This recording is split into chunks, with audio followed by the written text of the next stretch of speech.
Hi, I'm Cynthia Marks. I head up the Holistic Psychoanalysis Foundation established by my late husband, Dr. Bernard Bale. Welcome to And Now Love. I am happy to say that we have Dr. Weiner with us again today with more dreams. If we're really paying attention, we can find so much of ourselves in the dream scenarios we share here. For me, every dream shared has sparked feelings in me, and those feelings create this magnificent curiosity. Our unconscious is vast and cradles the healing we all need. Our dreams are the conduit to this incredible wellspring where our true selves can be known. Thank you, Loren, for once again sharing your wisdom and your feelings about our dreams with us. Thank you. Thank you for having me. Well, what do you want to talk about? Well, something small. How about love? Oh my gosh. Yeah. I think I have some dreams today that talk about it. The dreams are easy to understand, I think, from everybody. But I think we're all going to be able to see ourselves in it. And that's the important piece.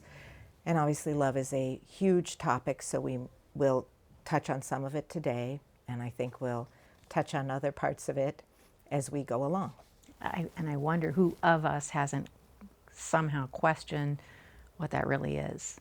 And, so many times we think, I love this person, I love this feeling, I love you. And then you step back and think, well, how do I know what that really is? Yeah, so that's an important piece. How do we know that what we are feeling is love? Mm-hmm. And how good is our compass at determining that? And knowing and feeling, I guess you've got to somehow figure out how to start with feeling to get to the knowing. That helps. That helps. So all of the things you're talking about will be touched upon in the session, which is nice. This actually is a really simple way to start talking about a very complex topic, because it is all about who are we, and are we really here to love each other? At the end of the day, that's my feeling, that we need to be able to love each other. So whatever gets in our way, and that may be about an individual love relationship, as you're saying, love on a bigger scale globally, that crosses political divides, that crosses countries, that crosses tribes, whatever it is, families, that really, what are we all doing here? Mm-hmm. And if not to love each other, then why? What purpose could be better than to learn to love each other? And it sifts all the way down, or I guess the very beginning is loving yourself. Loving yourself, and really that Bale's idea was that first pair, which is the mother and the conceptus, the mother and the baby, is where love starts. So his idea was, look, casual sex may be nice, but if you think there's a chance that a baby will come from this, then you better start being in a loving state and thinking about love from the very beginning, if possible, because you want to infuse everything about that baby's beginnings in love. The more the baby feels loved, the more that baby knows it's okay to love him or herself. And that's an amazing gift to give a human being to go into life with. We've got to figure out what that really is, that love. Yes. And so many of us are in that position now. We're carrying a human, a child, and we know we're supposed to love that being, but how do we know we're really doing it? Right, good question. So let's take a look at the case, and I think it won't answer that question specifically, but it starts to get into the discussion that will lead us there. Okay. So I will read the introduction to my patient. We're going to call her Daphne. Daphne is a 35-year-old physician who came to me following her divorce. She was married for 5 years and was devastated when the marriage didn't work out. She was both heartbroken and panicked because she knew she was pushing up against her age and her fertility. She always felt she wanted children and now may have to let that dream go, given it felt unrealistic for her to meet and marry another person quickly enough to make having a child feel like a real possibility for her. Did she think something was going to have to give? She was either going to meet someone and marry them, maybe not having it be completely based on love in order to have this happen quickly, or just not even have this happen? I think for her, the question was, will this even happen? I see. I included it because you have to know that's in there. That's a pressure that's pushing on someone. And as you alluded to, that may make you make decisions about love, security, having a child, or things that are not quite love, and have you make life choices based on that. So this is a huge anxiety that is always with her. And for a lot of us in this world. And for a lot of people. And it also goes to her self-esteem. You know, how good is she feeling about herself? Does she feel she's really entitled to a full love match? Does she have to rush? Will anybody want her? She told me that she felt her marriage had broken up after her husband lost his mother to a quick, moving illness that surprised everyone. She watched as her husband fell into a deep depression from which she felt he never recovered. This happened in their second year of marriage. Over the next 2 years, he tried medication and therapy, and while some of the depression lifted, she felt his emotional distance from her remained. By the 4th year of marriage, she found out he had an affair which caused her to end the marriage. She felt she had lost him long before then and no longer had the fight in her. They split up, and she was left hurt, confused, and unsure of how, in her words, to get her life back. She no longer trusted herself, as she had no idea that her husband would ever cheat on her, and it made her question everything. Had she missed the signs? Had she failed to understand how much he was grieving? She didn't feel she had real closure or understanding from him about why he did what he did, and she wanted to get clarity around it so that she could move on, and very importantly, she wanted to understand her part in it. She was still hopeful that she could have a chance at lasting love, but was afraid she might find another bad situation. Over the course of the first few sessions, Daphne gave me her history. She was the oldest child and had 2 sisters. All 3 were highly intelligent and very driven. Both parents were also physicians and very successful in their respective specialties. She spoke of her childhood in a realistic way, showing her awareness of her parents' tendencies to work long hours and sometimes seem more like friends or colleagues than a romantic couple. She felt her mother was reserved and that academic and then professional achievement was the only way to get her attention. She also noted that her mother was at least warmer than her grandmother, the mother's mother, who was cold and very punitive. Her grandmother, married young, had several children that she openly stated she did not want and felt that she had to stay in her marriage because it was what was done. The patient felt her mother may have been better suited to a career than being a mother. The patient described her father as warmer than her mother generally, and although he was a workaholic, he was very interested in the children's activities when they were young, attending sporting matches and performances without fail. She felt he was the parent she would go to if she needed advice, but most of the time she felt she would handle things on her own because she didn't want to interrupt his work. Daphne said she had good relationships with her sisters, and they were close the way friends were, texting often, meeting for lunches and shopping, and able to share the ups and downs of life with each other. She said there were some jealousies and rivalries, but nothing she considered out of the norm, and she was grateful to have them, especially during her divorce when she leaned on them heavily. She told me that both siblings had had a tough time finding satisfying romantic relationships and often found themselves either pining over men who were not really available or settling for men who were but did not really excite them. Daphne said she had those experiences too and was so relieved when she finally found her husband because she thought it would get her out of the slog of dating. The patient was eager to get some emotional relief and understanding around how her life had taken such an unexpected and painful turn. And I will present some dreams that start to reveal the unconscious piece that was sitting under all of this. Okay. I think most of us can relate to some bit of that. How do I enter into a relationship? What does it mean? Her sisters are pining away for the right partner, not the right partner. And you think you found someone, and you think you've read the situation reasonably correctly, and all of a sudden, I think she felt out of nowhere, she lost this man. Also, in part of this that I think we can all relate to are those times in your life where you think you have the total picture. You know what's going on.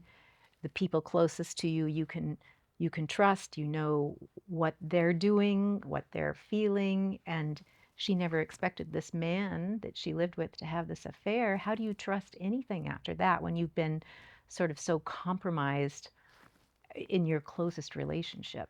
I think that's how she felt. Just You would question everything. gutted and really thrown off her center, you know, of what she thought was her center at least. You know, these are the things I know, and I can depend on him.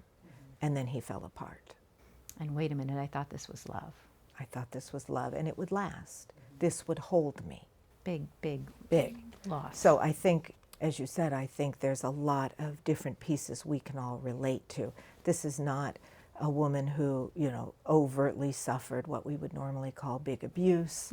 This was a reasonably well-functioning life where she was able to meet a lot of her goals. Things were going well until they weren't. An experience many of us can have. Yes. I'll present a session that comes early in the treatment. They're both reasonably early sessions, but you can sort of see that the unconscious very quickly begins to bring her information that is going to shed light on her internal foundation that led her into this relationship in a way where she could be surprised. She starts, so I'm not sure what is the most important thing on my mind today. There are a lot of things swirling around. My best friend dragged me out last weekend to try to get me back in the game. It was unpleasant, but I really appreciated her effort.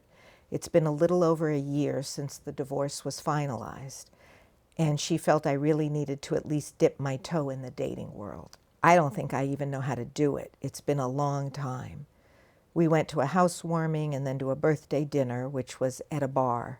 I was doing my best to not be sour and to smile and look happy to be there. I did talk to a few people, some nice men, but none of them felt like anyone I would actually want to spend more time with. But I tried to practice my flirting. I'm glad I went. Maybe it won't feel so strange the next time. She says she had a dream the night after going out with her friend. In the dream, she says, I'm someplace crowded like a school or university.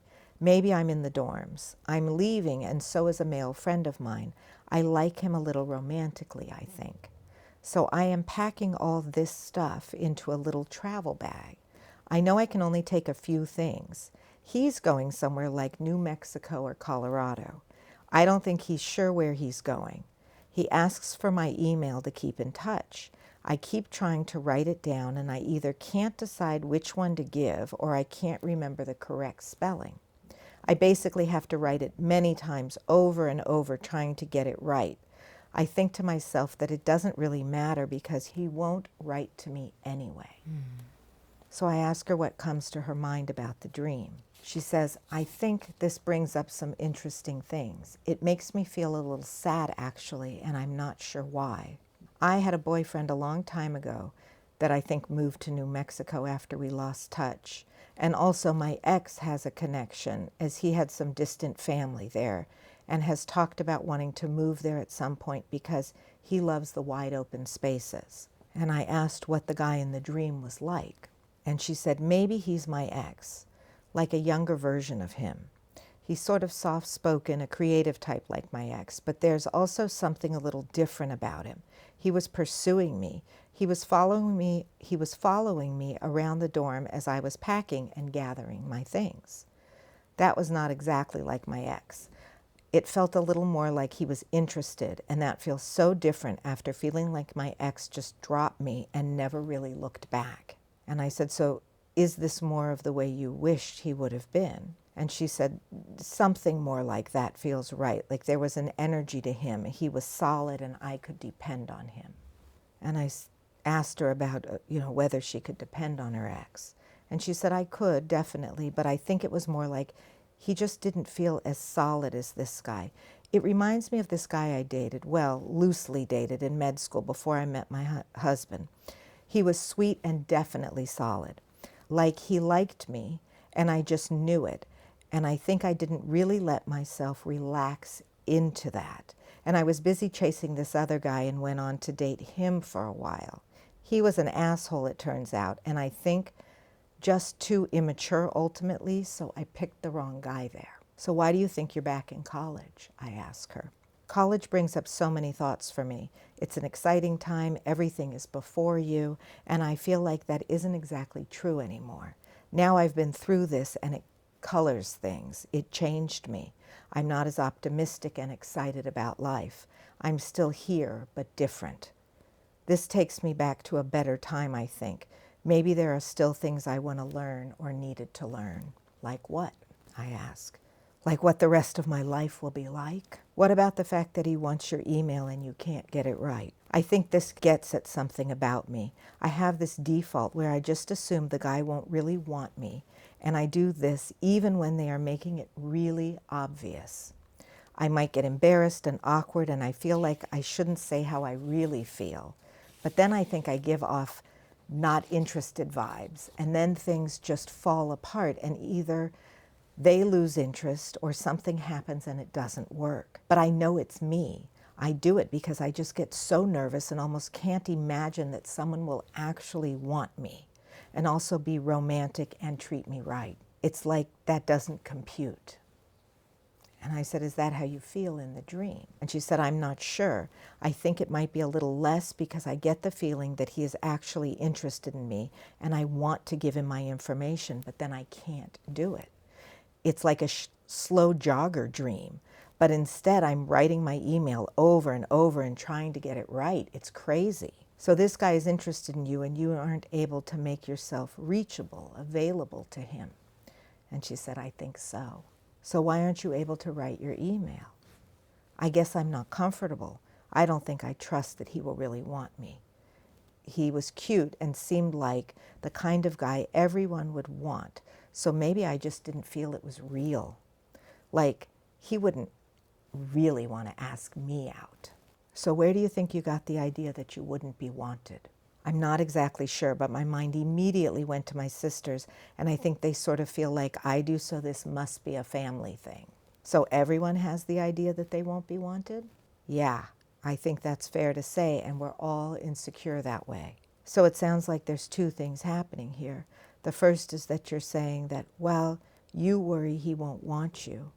You're actually not available to the good guy who wants you and will take care of you. You can't give the right email as hard as you try. And she said, that's interesting because I feel like I've always attracted these guys who were either totally not available or thought they were but really weren't. I think that's why I married my husband. He seemed to be available and be interested, and I really loved him. But then it all fell apart, and it was so hard to understand why he just disappeared on me emotionally. His body was there, but he was gone. I couldn't understand why I wasn't important enough to fight for, to come back to. But it was like he just pulled away and that was it. But if I'm not really available, is that why I chose him? I don't think we have the full story yet, but you seem to be saying that this is an important piece for you to know about. That's why you're dreaming about it. Then we can figure out how and where it played a part in all of this. In the dream, she's ultimately sabotaging the relationship. The good connection. To protect her feelings, I suppose, not being left, not being hurt, not knowing if it's real love. And then that relates to her real relationship in that she found a man whom she could be safe with.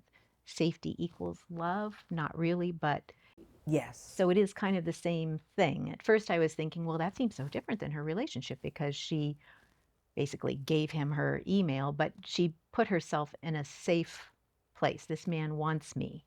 Yes, I think she did. And And as we go on, I think she talks a little more about that compromise, right? What you're talking about is a real compromise where people often don't feel they're entitled to love. They will pick someone for safety and security. It may look like love to them. It may not. But often they make that choice because there just isn't a feeling that they will ever get love. That's not even, or they imagine they will, but what their definition of love is may look much more like security. It may not really be love. That may be almost so much more than one could ever hope for that you don't even get that as part of the decision-making process. So safety is kind of all you can hope for at the moment. Right, it's the closest to love you'd ever get. Which is really not love at all. Right, which is not love. I mean, that's part of what this woman is going to be dissecting over time. What's love? What isn't? How do you chase love if you don't know what it is, right? So you have to start looking at yourself and figuring out, do I know what it is? And if not, how did I get the wrong idea? And isn't that most of us? That's most of us. That's why I wanted everybody to hear this. So as we go on in the session, I said, I think we have to come back to the question of where you would have gotten the idea that you wouldn't be wanted or loved. And she said, I guess it makes me think of my mother. I always felt a little unsettled with her.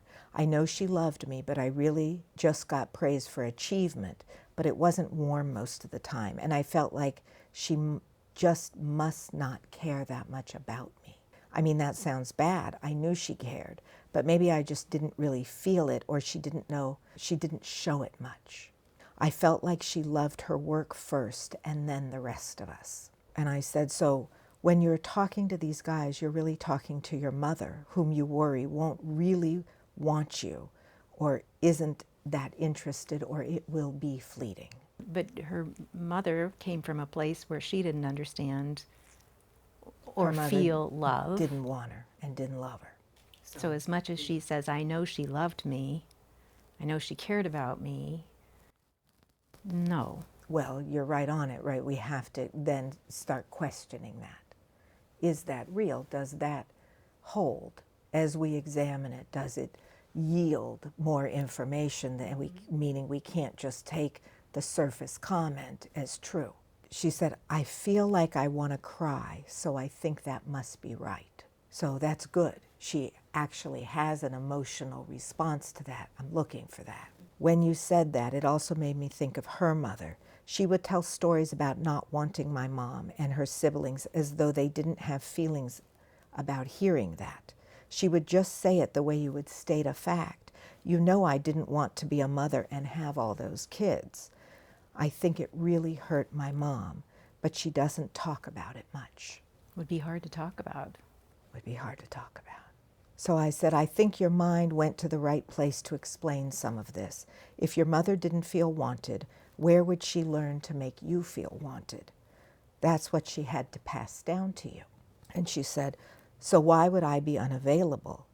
She was unavailable to me. And I said, yes, so maybe a combination of showing us what you got, she was unavailable, being like her, and also protecting yourself. If you worry unconsciously that everyone will treat you like she did, I think you might protect yourself and not be so available. And she said, I get that. And how would she know any different? That's right. And I said, you know, there's a second part of the dream. I think the person who is interested in you and wants your number is me. The question is whether you feel I will reject you, or is it safe enough here for you to give me your email? And that's where we stopped. So I think that piece is important. It's important when you're treating someone that you are also looking at the relationship, right? Because whatever has gone on in her life will happen in the room, in the relationship. But also I think it's important because it shows what we would call the transference, but everybody has transference, meaning you transfer your feelings about one thing onto something else, or perhaps everything. If you had a mother who herself wasn't wanted. We know this overtly, right? This is clearly stated. We're not even guessing. And her mother didn't have an experience of being wanted or loved. She didn't have that to pass on. She tried. She tried to be warmer than. She knew that was not the way she wanted it, but there was not a lot to draw on. So that's what this patient got. And the patient, may deny it. I know she cared. As one goes along, again, she'll question that. But that means she is going out into the world. Everybody is potentially her mother who didn't love her, who doesn't want her, who isn't going to care for her, to keep her in mind. So you can imagine, right? And then, of course, if her mother didn't love her, where would she have learned to love herself, most importantly? She wouldn't. So she doesn't love herself. So that means how can she then go out and find the right people, the right relationship, maybe the right everything? You may deem something loving or this feels good, and it may be very much the wrong place for you, because what you may be finding over and over is a place where you're not loved, really, just like Mom did it. And we are so satisfied with taking everything at face value. You said something a few minutes ago about this, and that it's nice not to have to dig deep. You want to believe what you're told. You want to buy the picture. You want to figure out how to make your mom okay with your existence. And you help create an image of love just so you can survive in that relationship, right? Like you begin to understand that if I get good grades, that means that my mom is going to love me. That's right. And so those kind of surface things carry you through. And do they then become more and more so your definition of love? If I have all these right qualities that makes me lovable, I'm smart, or I always get A's, or Right. I'm the best football player, or whatever it is, can they equal love in your mind? Well, I think in your mind, and what you're getting at is what's the fantasy that everybody's walking around with. We can look at everybody, and I think this case, very quickly you go, okay, how does this relate to me? She's gotten to be a medical doctor, she's doing all these things. All right, she did get married, yes, had a rough divorce. But I think this is a story about a woman who would say, I was loved, and then not understand why things don't go the way you would expect if you were loved. Why couldn't I find a lasting relationship where my husband wouldn't fall apart and then cheat on me? Right, good question. If you were loved, probably you're not going to end up in that type of situation where you're so blindsided by this. You didn't see who he really was. So then we had to say, all right, well then maybe our assumption is wrong. Maybe you weren't really loved. And I think that's the piece that's so critical for the world. Maybe what we are calling love all over the place isn't really love. And we are all running around with a fantasy that it's loved, and we may do all kinds of mental gymnastics to make things that are not loving. How many times do you hear from friends, either growing up as a teenager, even as an adult, oh my gosh, the person that I want to partner with finally said, I love you. Check it off, done. But what does that really mean? I mean, those are just 3 words.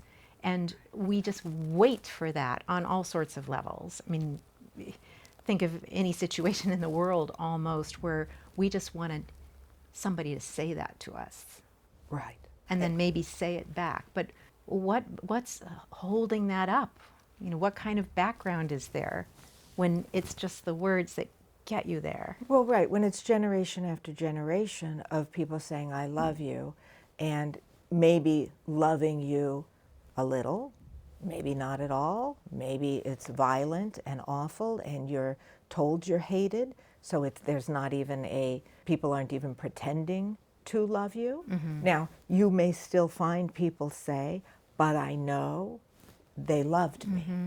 I know my mother loved me. She just couldn't show it. So I think we have to all sort of reevaluate all of the ways in which we categorize these things. How do we really judge them? Because I think we're judging a lot of things improperly, and that is getting us into terrible trouble. And are we making those kinds of excuses mostly as a matter of self-protection? If I let go of this thing, I have zero. That's it. Fundamentally terrifying, right? I will drop off into the abyss. So I have to depend on you, and to depend on you, I have to assume, fantasize that you love me. So let's move on to the second session. This is the second session that you're presenting, but somewhere along the way. Yes, we are still early in treatment. This is not a consecutive session. We're early on, but she pretty quickly lays out sort of, all right, here's my dilemma. I didn't feel my mother loved me, and I didn't know how to then make myself available to love. This is in her unconscious. This is in her unconscious in the first dreams. I think early on she felt she didn't know how to give the number, right? Respond to someone who would be loving. I don't think at that point she would have said, my mother didn't love me. I just added that piece, and that's where we get later in treatment. Yes. But my goal, although that was very apparent, given the history she had said and what was going on, she's going to work her way there. Well, and she was saying on the surface, I know my mother loved me. That's but. right.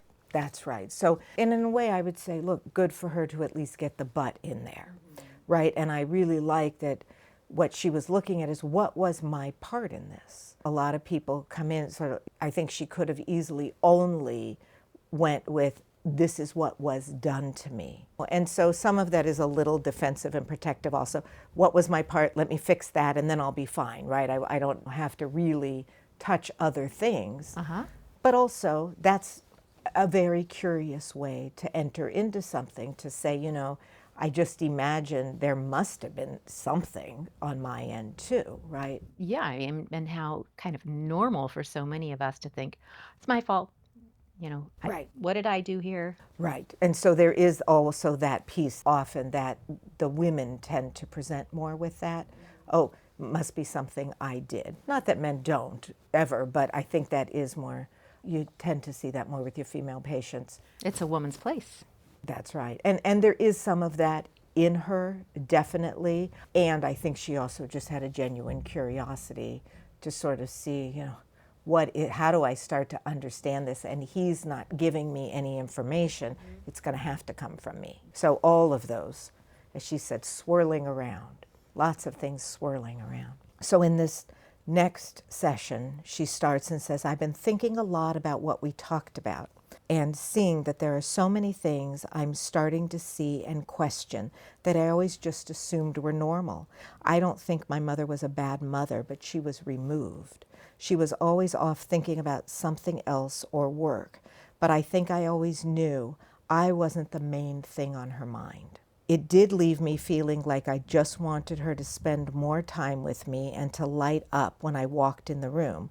So I think I did get the idea that maybe she wasn't that interested. Should kids feel like they're the main thing in their parents' lives? Enough of the time, yes. A little kid should have this kind of glorious feeling, I can't wait till my mom comes home from work and I see her face light up and she comes to me with a hug and asks about my day. Yes, enough of the time. I don't think we can do that all the time. We don't have to do that all the time. But that baby has to feel, little kid, adult child, enough of the time when you show up, that parent either, lights up. Yeah. Right? That you really are important and special to that person. The glory of that thing that happens often for a lot of people or is only imagined by some, to me is a glimpse of, or is, love. That moment where someone abandons everything else and just sees you and holds you, either literally or figuratively, is like, takes your breath away. Right. And so I think, yes, we want that to be happening as much as possible. Now, the only tricky part to that is that also then we have this unconscious piece. And how much does the unconscious then let you take in of that? Unfortunately, by the time we're adults, sometimes we have gotten so confused that we may still get that response from someone, but it doesn't always mean that the relationship is fully loving. I think we probably get these glimpses and moments of that. But I don't really think that this patient had a mother where she felt consistently, maybe never, got that kind of response, where you just walk in and the person lights up and it just, that's it. And you, as you say, you can melt into the beautiful deliciousness of that moment. Yeah, we want to be having those sorts of moments as much as we can. And what we are fighting is our trauma. We are fighting all of the ways in which we didn't get it, we were hurt, we weren't important, we weren't noticed. This is what this woman is now saying is, oh, right, the dots are starting to connect. She was removed. I never really felt like I was number one in her mind. How many people in the world do we see out there trying to be number one at something? I want to be the best, I've got to be the star, make me the center of attention. You know, or the opposite, right? I don't want to be seen. But either way, often what that is coming from is, what place did you have? Where were you? Did you get enough? And that little world, whether it is either of those, you know, just give me all the attention and I'm satisfied, or, you know, I want to be unnoticeable, that's all you think you need to be satisfied is really something. I mean, that just speaks volumes about all of us. I have a question though. So this thing, that feeling, that moment of glory, let's say, where you get that attention from, or you wish you got it from your parent, I feel like we still know that it exists. You've either read a book, you watched a movie, you saw your friends interact, and you feel the essence of that. What does that mean? I mean, it makes me think that somehow we know that there's that feeling. I don't even know how to put it into words, but we don't feel it, but we want to feel it. We've seen it over there. You weren't in that movie. Right, but you've heard the story. And you like it. Right. I mean, why do you like it? I mean, how do you know that feels like love if you don't have love?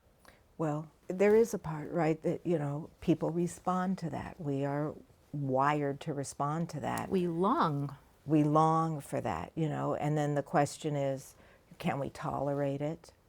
Will we allow ourselves to have it? In what way might we sabotage it? But I think, yes, we recognize that as human beings, that is something desirable. We do. And do we then try to mold our own existences into that, or, you know, catch ourselves trying to believe that what we have is that, even though it doesn't feel like that thing that you want to feel? All of it. You know, I mean, then I think you have it, or you know it exists, you've felt it, or, you know, whether it was fleeting or you got some little taste of it, something, or you didn't, and then you have to just see it in movies or read about it. And then the mind will set about doing any and all things to justify what you have, to deny what you don't, to quiet the pain, to deny the pain, to try to get it, to keep yourself from it. It is anything and everything, but that is what we are all busy doing. That is what we are all busy doing, obeying an imprint and wrestling with it to see where and what kind of love we are actually allowed to have. And walking down some crazy paths trying to... Very, very, very, as individuals and as the world. Yeah. She says she didn't light up when I walked in the room. It feels complicated because I know all of the hard work she did was for the family so we could have a good life. Maybe it was also to fulfill her, which I get.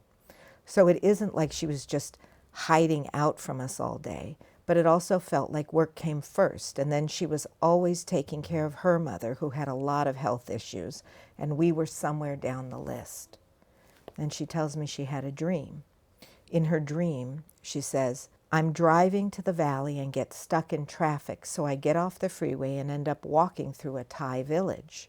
And there are poor people waiting for food to be delivered. It finally starts to arrive. Then I am at Melanie's, and there is some talk about something with Eric, like he's doing something and Melanie wants a job decorating the set. Austin, Melanie's husband, has a job on a film. They tell me I can sleep on their guest bed since I drove so far, but I go to their place and this woman, Brandy, is there as though she lives there. She's happy to see me, but has a bunch of friends with her and they're staying in the guest bedroom, so I have nowhere to stay, so I have to leave. I make a funny comment to them and I go. Then she tells me her thoughts. This dream is all over the place. I had it last night after a really long day at work. I just fell into bed and was out pretty quickly. I did go out to the valley to see these friends recently. Melanie is a friend of many years and her husband is Austin. They are an interesting couple.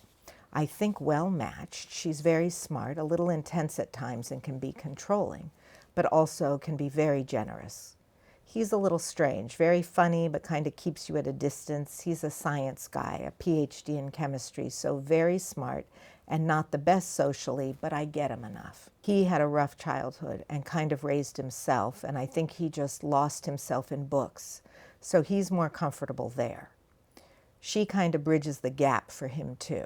They aren't in film, so I'm not sure why this is about his job in film and her doing set design. Then she tells me that they just had this awful situation happen where they adopted a puppy and had it for a while, and then it turns out there were all these health problems, and they ended up returning it to the breeder. I know it was a hard decision for them, but it was kind of like, how could you do that? But they felt like the breeder knew the puppy had problems and didn't let them know. I don't even know all the details. It was heartbreaking, and I was just hearing about it for the first time when I was out there, and there were too many people around to get the whole story. I felt so sad hearing it. I really felt for the puppy and who would take care of it and make sure it had a good home. I think they also worried they wouldn't be able to take care of the dog in the right way because they both had very demanding jobs, and what if it needed too much? But it sounds like a rough decision and just heartbreaking. And I asked her about Brandy and the guest bedroom, and she said, yeah, she doesn't even know Melanie and Austin, but she was my neighbor when I lived in this apartment during med school. She was beautiful and friendly and just a great person. In the dream, she's there and happy to see me, but there are so many people there that there isn't room for me. I don't want to make a big deal out of it, but I'm hurt. I did drive a long way, and it would have been nice if they had made sure to find space for me. So I said to her, I think the Thai village is about the ties to your parents, and you had to feed them. They were poor, meaning they didn't have enough love given to them by their parents. Not enough food, so you would have to do it to take care of them. Nourish them with your achievements. Melanie and Austin are also your parents who didn't want the puppy. The puppy is you, their baby. It looks like you were wanted on the surface. You were invited to stay, but then there's no space for you. No wonder you fell into bed last night. You would be exhausted from taking care of them. The idea now would be to cut the ties so that you can free yourself from taking care of people who didn't have space for you and move into finding those that do. Of course, that may mean you worry there won't be space here for you either. So that's where we left it. So this is important because she gets to it. There was no space for me. There simply was no space. Space would be the equivalent of love. There was no loving place in the mother's mind or in the father's mind for this baby to come really have that kind of foundation, sit in that, learn to love herself, know she's valuable, and then go out in the world and pick accordingly. What did she do with that information, those feelings, when she came to them with you? She cried, and she cried a lot. And then she denied it, and then she felt it some more, and she dreamed about it some more, and she did what we call working through, which is you sort of, 2 steps forward, 1 step back, 2 steps forward, 1 step back, as you metabolize this new idea. And this is not an easy idea, and often this comes up early in treatment, and then the patient does what the patient does with it, and it may stay as a small thread, and then usually someone gets moved aside a little, there's some amnesia about this, and then it gets opened up again, and hopefully can get really taken up in a meaningful way. But her mind is telling her very quickly, here was the situation. There wasn't a place for you, so you learned to protect yourself. You're not going to get hurt. Why would you keep giving your number out if you already know there's no guest bedroom for you? Mm-hmm. You're just going to get hurt again. You're just going to get hurt. It doesn't matter how much you feed them, how much you achieve, how much you take care of everything. And it all looked nice on the surface. She was invited to these people's home, right? In the dream and in reality, her parents got pregnant. They invited her in, right? They didn't know they had no bedroom for her. They didn't know that their feelings had not allowed that to happen. And that's a really important piece for us. We all have to understand that all of our hurts, all of our traumas get in the way of love getting through. So either we don't get it, or whatever we have may be diminished and or blocked. We assume, oh, I'm trying to be so loving, I'm working all these hours, I'm trying to do this for my family, and that isn't what's, the love part of that isn't coming through. Well, we think just having a baby is love. Right. Of course I love you. And I truly believe, you know, most mothers are not walking around not thinking, not wanting to love, not thinking they don't want to love this baby, or not thinking that they have in some way, you know, disconnected from love, but they have. And they just don't know it. And this is why we want to talk about all of this and get this really clear. And if you look around the world, again, as I've said many times, are we doing loving things? But we're not intentionally, for the most part, being, let's say, bad. I mean, we're not a woman who's carrying a child and is going to have this baby is excited and knowing that this is coming from a place of love. There's no harm intended on the surface at all. None at all. And for the vast majority of people, they are, of course, in a state of mind of saying, but I love this baby, I wanted this baby, maybe I worked hard to get this baby, or, you know, I felt so lucky to have this baby. And there are wonderful experiences. And to those people, I would just say, look, generally fine, just keep loving as much as you can. Do that. Do that, keep doing that, lean into that, right? Yeah. Dads or whomever partners are, whomever, you know, is involved, caretakers, nurture the person who is carrying this baby, because the more love that person is feeling, the better off that dyad is. And we want these dyads in really good shape. We want that mommy baby couple in a really lovely, juicy, abundant state of love. But even there, we may find places where people think they are consciously being as loving and thoughtful as they can be, and yet guess what? They too have an imprint. They have ancestors who did not get all the love they need, and so often there still are places where that love gets jammed up, doesn't find its way in, doesn't allow the mother to freely give herself over to this wonderful feeling with the baby.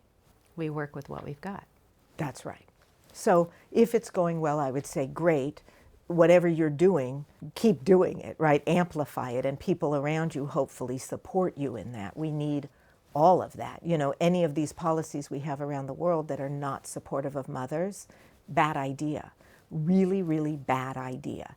You don't, you know, if you don't want to make sure that mothers have all the housing and food and security that they need to carry a baby the whole time without worrying that their life is in some way in jeopardy. And insufficient. And if you don't want to make sure that's a really bad idea, because you will get an entire populace who has come through whatever that trauma is. You know, and that's just the experience in the immediate, right? You know, whatever her history is obviously plays in, and then however policies treat that woman.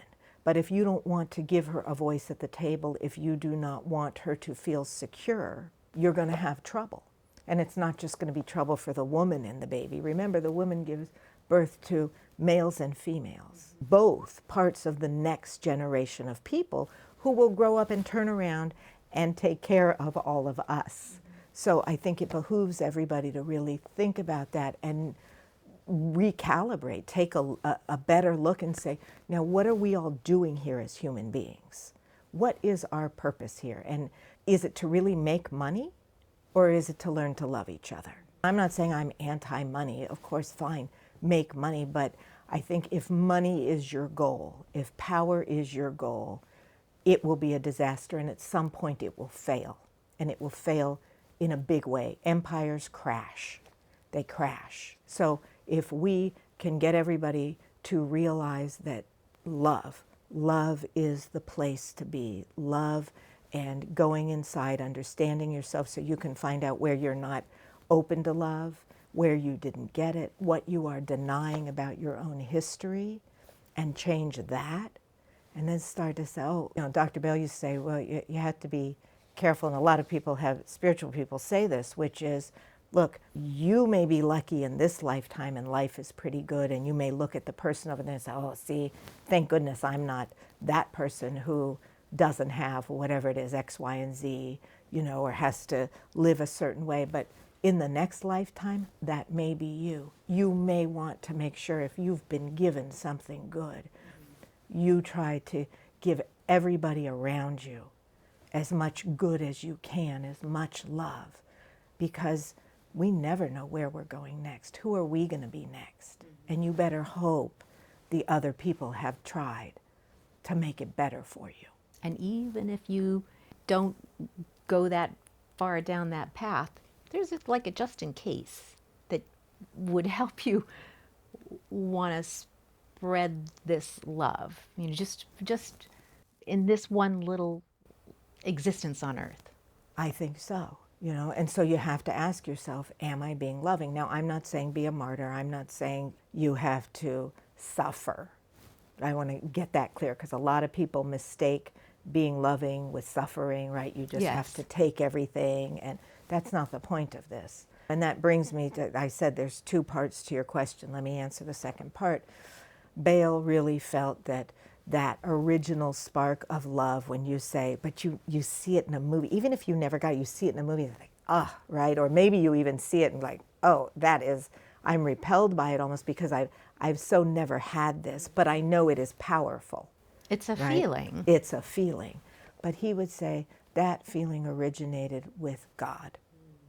And that in his mind, fundamentally, we all carry a perhaps very small or distant in our minds now experience of being one with God. And this isn't about religion. In his mind, this was about spirit, the divine. And this is about the divine being the provider of pure, abundant love. And we were intended to have that, to exist with that. But our trauma has been so heavily piled on top of that it's hard to find it. Yes, I think he would say, look, we've all come down to earth to learn lessons. So you don't remember that as much as perhaps we need to remember it or be tuned into it. And the traumas and the different things we go through, challenges we go through, whatever our earthly curriculum is, so that we can learn and evolve, so our souls can mature, learn things. And we may put ourselves, that's why I say, who knows who you may be. Mm-hmm. People may disagree with that, but Bale said, here, in his mind, here's how this is working. So we are holding this distant memory of pure love.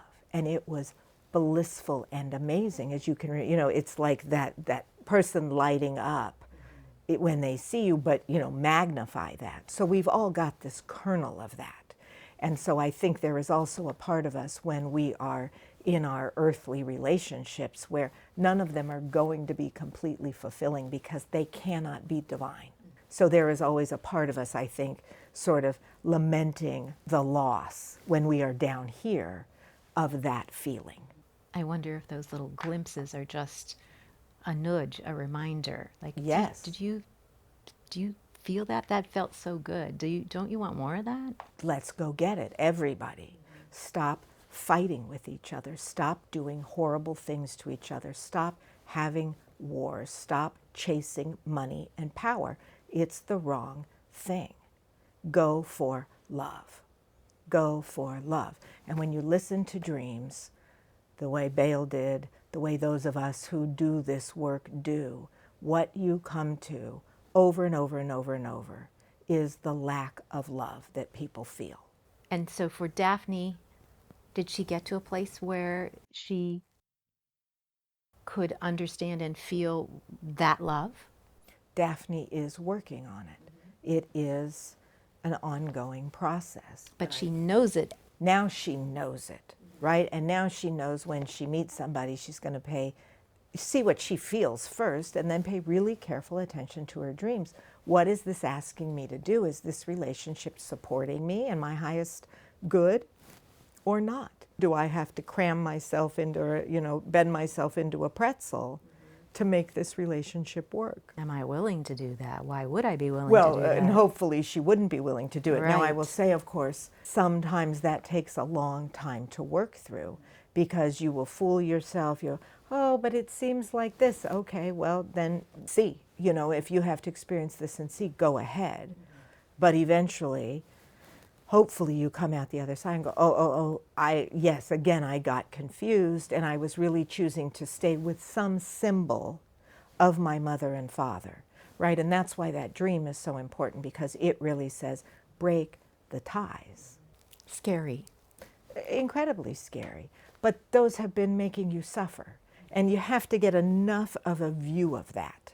You have to see all the ways in which you have suffered, calling this love. Suffered, suffered, suffered, calling this good, protecting your parents, obeying your imprint. You have to see enough of that to where you go, oh, okay, I get what I do. Like, she came in asking, what's my part in this? Well, here's your lesson to learn, and what a blessing that you get to learn this. Because then, you don't have to repeat it over and over and over.